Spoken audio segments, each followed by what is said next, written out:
안녕하십니까. 지난 한 주간 있었던 광명시 소식을 전해드리는 사람 중심 행복도시 광명입니다. 먼저 첫 번째 소식입니다.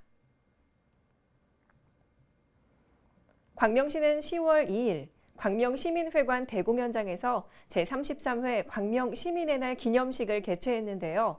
광명시민 모두가 하나 돼 화합하는 시간이 됐습니다.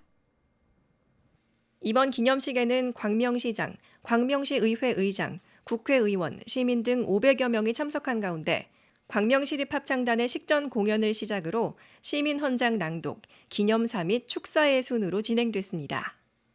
특히 지역 발전과 따뜻한 이웃사랑을 몸소 실천한 시민에게 수여하는 광명시민대상 시상식에는 시민봉사부문의 양승용, 문화예술부문의 최시용, 체육부문의 남상경, 지역경제부문의 김성수, 효행부문의 천세환 씨가 수상의 영예를 안았습니다.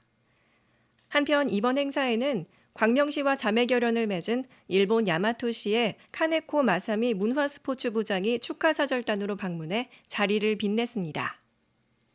퇴직 시기는 빨라지고 수명은 길어지는 요즘, 사회의 취업난은 젊은 층뿐만 아니라 중장년층에게도 예외가 아닙니다. 10월 2일 광명시민체육관에서는 일자리 박람회가 열렸는데요. 그야말로 인산인해를 이루었습니다. 일자리 잡고 희망 잡고라는 주제로 열린 이번 박람회는 기업체의 우수인력 발굴을 통한 고용 활성화를 유도하고 구직자에게 실질적인 취업 기회를 제공하기 위해 마련된 자리입니다. 행사에는 광명시를 비롯해 서울시 금천구, 구로구 등지의 유망 중소기업 70여 개가 참가해 성황을 이뤘고 아울러 이력서와 자기소개서 컨설팅, 이력서 사진 촬영, 직업심리검사 등 다양한 취업 지원 서비스도 함께 제공돼 참여자들의 뜨거운 호응을 얻었습니다. 광명시 일자리센터와 여성 새로 일하기 센터는 이번 행사에서 취업에 성공하지 못한 참가자들을 대상으로 지속적인 취업 정보를 제공하고 관리할 예정입니다. 한편 광명시는 급변하는 고용시장에 적극적으로 대응하기 위해 교육과 취업을 연계하는 일자리 종합지원센터를 건립할 예정입니다. 광명시를 포함한 구리, 시흥, 안양 등 혁신교육지구 및 창의지성교육 사업을 운영하는 8개 지자체장과 경기도 교육감이 9월 29일 만나 간담회를 가졌는데요. 다양한 의견들이 도출됐다고 합니다. 경기도교육청 주관으로 진행된 이번 간담회는 혁신교육지구 발전 방안 등을 모색하고 정보를 공유하기 위해 마련된 자리입니다. 이날 간담회에서 광명시는 지난 4년간 혁신교육지구 사업을 통해 부모와 자녀가 행복한 학습 환경을 만들어갔으며 앞으로는 청소년들의 진로교육에 초점을 맞춰 다양한 학습과 체험을 할 수 있도록 하겠다고 밝혔습니다. 특히 스마트 건강지킴이 사업이 내년부터 확대됨에 따라 학교들이 공모 사업에 적극적으로 참여할 수 있도록 도교육청에 지원을 요청했습니다.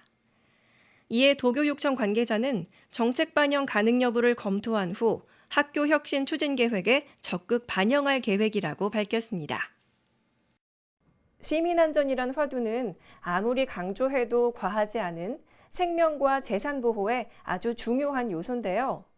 안전이 더욱 강조되고 있는 시점에 발맞춰 광명시는 특정 관리 대상 시설물에 대한 안전 관리를 대폭 강화하고 있습니다. 시는 올 상반기부터 기술사 등 외부 전문가와 합동으로 안전 점검반을 편성해 점검을 실시하고 있고 소방, 전기, 가스 등의 분야에 대해서는 유관기관과 협조해 안전 관리에 만전을 기하고 있습니다. 특히 시는 특정 관리 대상 시설물에 대해 매년 안전 점검을 실시해 점검 결과를 A에서 E까지의 등급으로 나누고 낮은 등급의 시설은 재난 위험 시설로 분류해 관리 책임자를 지정해 매달 1, 2회 집중 관리하고 있습니다.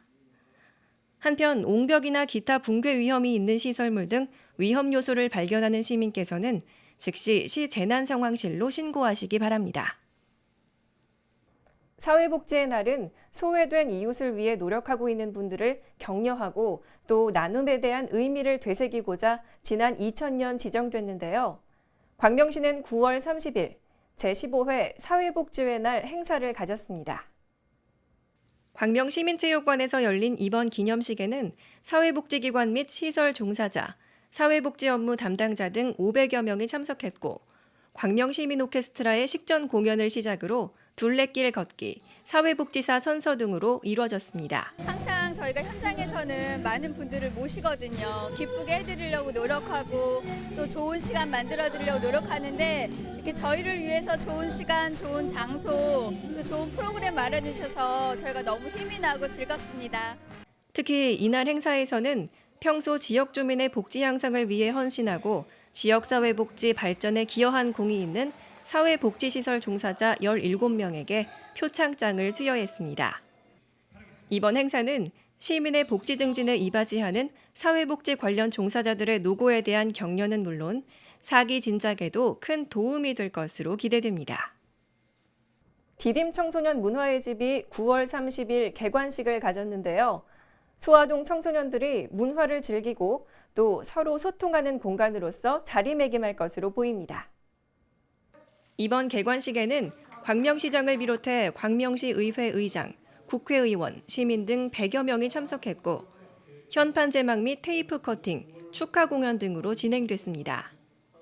소하 2동 주민센터 4층에 위치한 디딤 청소년 문화의 집은 연면적 627.45제곱미터 규모로 문화 카페, 밴드 연습실, 소통 수다실 등으로 꾸며졌고 청소년들에게 건전한 직업관을 길러주는 특화 프로그램으로 운영될 예정입니다.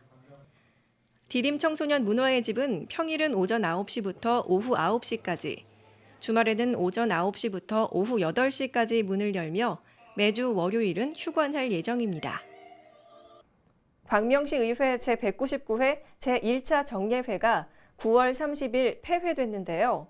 정례회 기간 중 진행된 시정질문에서 의원들은 각 상임위별로 안건 심사와 현장 방문 등의 의정 활동을 펼쳤습니다. 광명시의회는 지난달 17일부터 14일간의 일정으로 진행된 제199회 제1차 정례회를 폐회했습니다.